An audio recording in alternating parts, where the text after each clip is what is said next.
Hi, this is Alicia Bright. This is part 2 of our stroke lecture. So just to review, the loss of function when someone has a stroke varies according to the location and extent of brain tissue involved. So it's going to be very individualized. They may have physical changes, cognitive changes, emotional changes, and we have to remember that the impact is not just on the patient, but it's also on the family. Uh, so left and right brain strokes vary not just in terms of the physical effects, but also other kinds of effects of the body. So you know that if you have a stroke on the right side of your brain, that you'll feel the effects on the left side of your body, and vice versa. There's a crossover that happens at the base of the skull. So there's more to it than that. Somebody with right brain damage can have left-sided neglect, meaning that they just don't pay attention to what's going on with the left side of their body. They can have spatial perceptual deficits, so it's hard to tell how far away something is. They may deny or minimize their problems. They may sort of not notice, not pay much attention to the fact that they're weak in their left arm and leg now, for instance. They may do things very rapidly. They have a short attention span. They may be impulsive. These folks are at higher risk for falls because they may just decide to jump up and go do something and forget that their left leg is weak. Their judgment can be impaired. They can have an altered sense of time. Left brain damaged people can have impaired speech and language aphasia. Impaired left-right discrimination, so they can't quite tell the difference between the left side and the right side.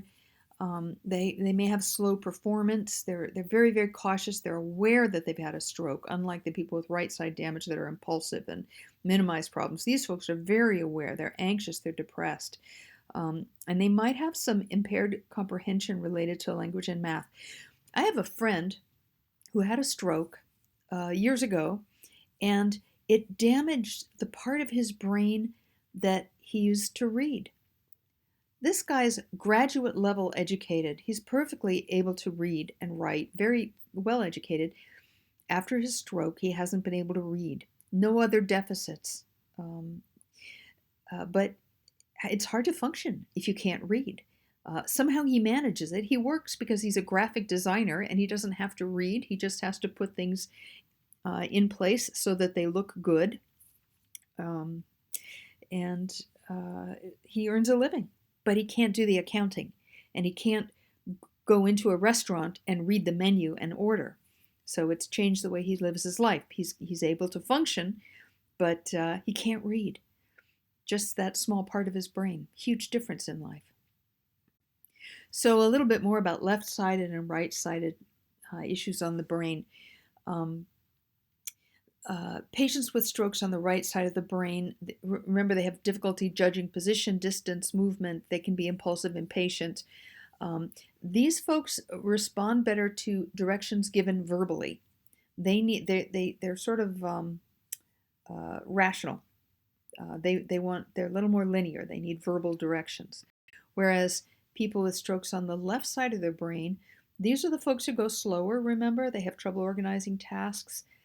They may have difficulty judging spatial distance. They may be very anxious and fearful, and they will respond better to nonverbal cues. If you give them body language, point to things that you're talking about, kind of go slow with them. These folks are coming from a very different place. Now, there's a very good video on Moodle that describes it's a TED Talk by a woman who was a neurologist who had a stroke. She studied brains, she studied strokes, and then she watched herself having a stroke. And her experience of what was going on when she was thinking on the left side of her brain and what was going on for her when she was thinking on the right side of her brain is fascinating. It's a marvelous video. It's a little bit longer, it's 20-25 minutes. Worth the time, definitely worth the time. Other problems that can happen are problems with vision, double vision, loss of corneal reflex, drooping eyelid, or homonymous hemianopsia. This is an interesting one I got to tell you about. Homonymous hemianopsia means loss of the visual field on half of the eye, both eyes.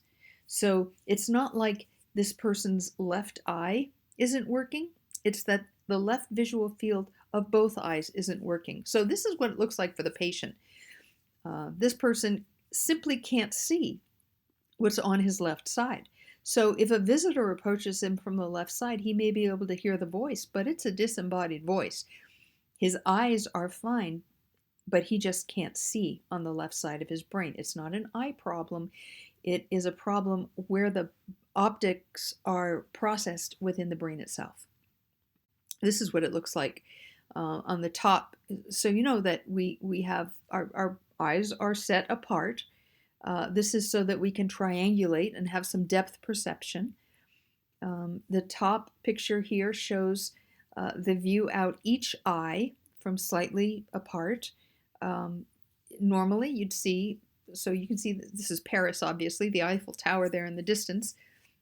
You can see it, and you can see that the other eye is has a slightly different field of vision. And your brain puts those two pictures together so that you have a depth perception and a sense of where things are.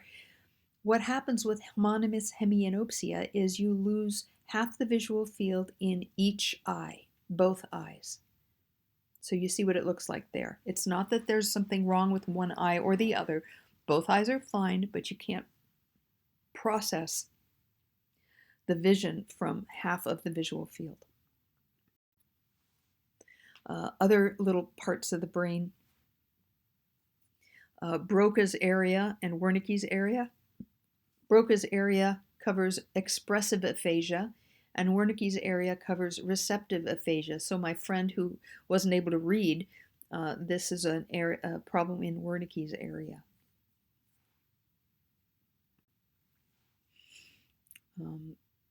People may not be able to perceive who people are.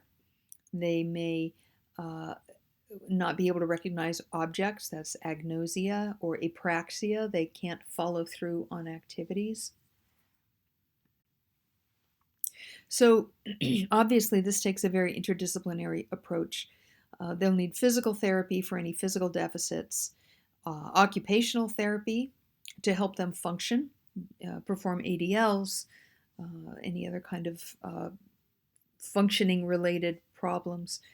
They'll need social workers to help them manage more complicated levels of functioning, putting the picture of care together for them. They need individualized nursing care. Don't be overwhelmed by these patients. The problem can be very complicated, and we take it one deficit at a time, one problem at a time.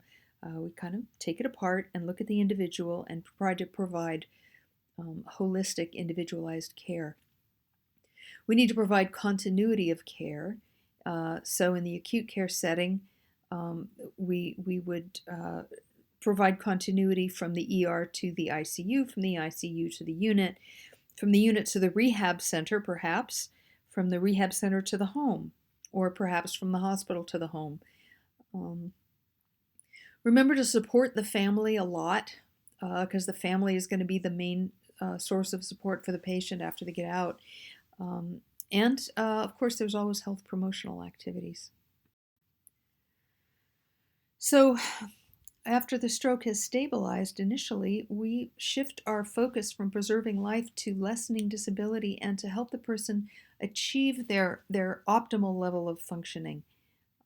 As I said, rehabilitation unit, outpatient therapy, home-based rehabilitation, those are all options. And remember, time lost is brain lost, so we want to get swift care for folks and then compassionate care as they learn how to live their lives in a very new way.